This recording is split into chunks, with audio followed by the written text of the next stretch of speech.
Authorities in Mexico have released footage of drug lord El Chapo's escape from prison. The footage is from the prison's closed-circuit television that were trained on Joaquin Guzman's cell. Now, as you can see, Guzman is shown apparently putting on his shoes and then moving from the bed to the shower area outside of the camera's range.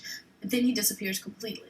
Now, Guzman escaped Saturday night by going through a trap door in the shower and into a tunnel running underneath his cell. He traveled underground for a mile before emerging into a nearby house where a motorcycle was left for him. Authorities say the tunnel, which had ventilation and lighting, likely cost millions to build and would have required noisy equipment. They're investigating if anyone at the prison helped in Guzman's escape.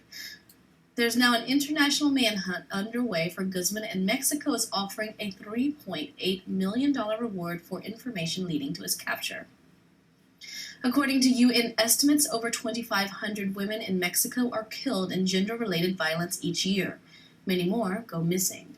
This sad and increasingly common phenomenon that is known as femicidio, or femicide in Mexico, is a persistent problem in the country dating back decades.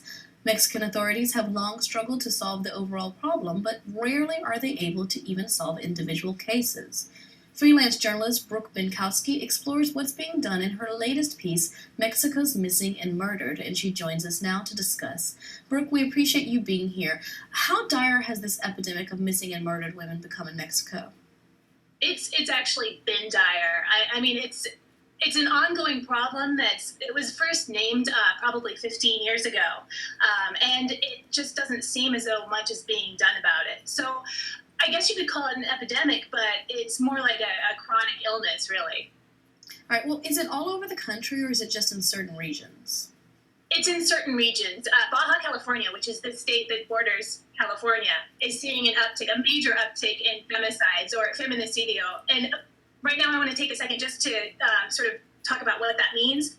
They call it feminicidio in Spanish to separate it from femicide, which simply means killing a woman, which this is not. This is killing a woman because they're a woman. It's marked by a specific type of hatred. A lot of times these women turn up dead. They show signs of major abuse, like their breasts have been cut, their bellies have been cut, and they're bound. It's not just they're, in the way of gunfire. They're being targeted because they're women. So this is the very specific crime that we're talking about. So this uptick has been happening. About, I believe, 15 women now have been killed in the state of Baja California this year, or gone missing.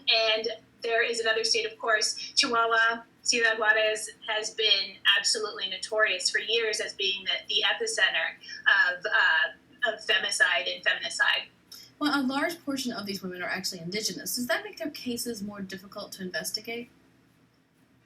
It does. It does in a sense. And not all of these women are necessarily targeted because they're indigenous, but their indigeneity makes them targets. In other words, a lot of women come up from the South, they're poor, they want to find a job, they get a job at a maquilador or a factory on the border, which is usually, they're run by international companies, and they're away from their families, away from their support system, and they're completely vulnerable. And it makes it very easy to abduct and kill these women.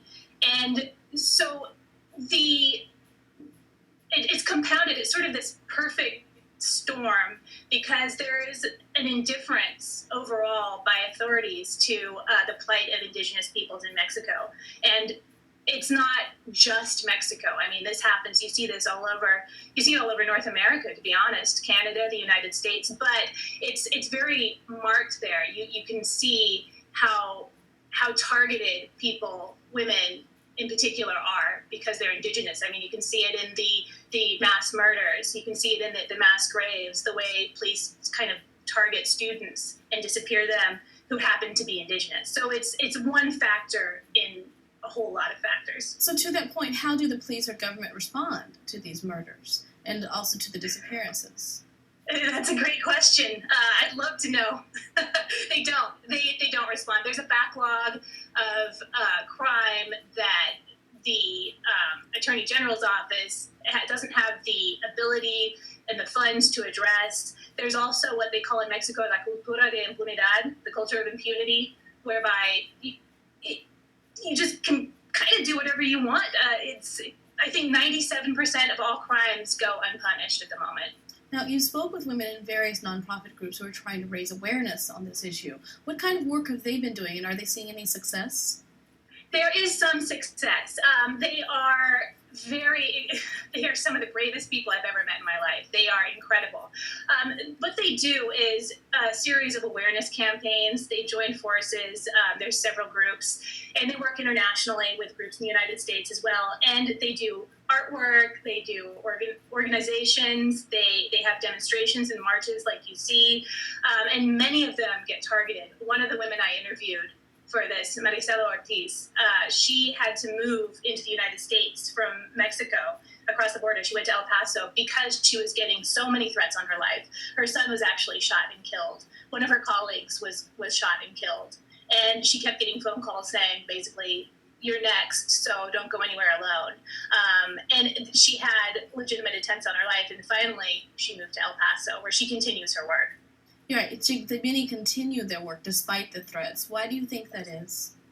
Because many people, well, she started because a student of hers went missing and later turned up dead. It's personal for them. This is not just some abstract people across the border or in another city or something. This is their mothers, this is their daughters, their sisters, their cousins, their students. This is happening all around them. The rate of femicide and feminicide, especially in Chihuahua State, Guerrero State, the state of Mexico, and now Baja California, is so high that nobody goes untouched by this anymore. People know, everybody knows somebody who this has happened to.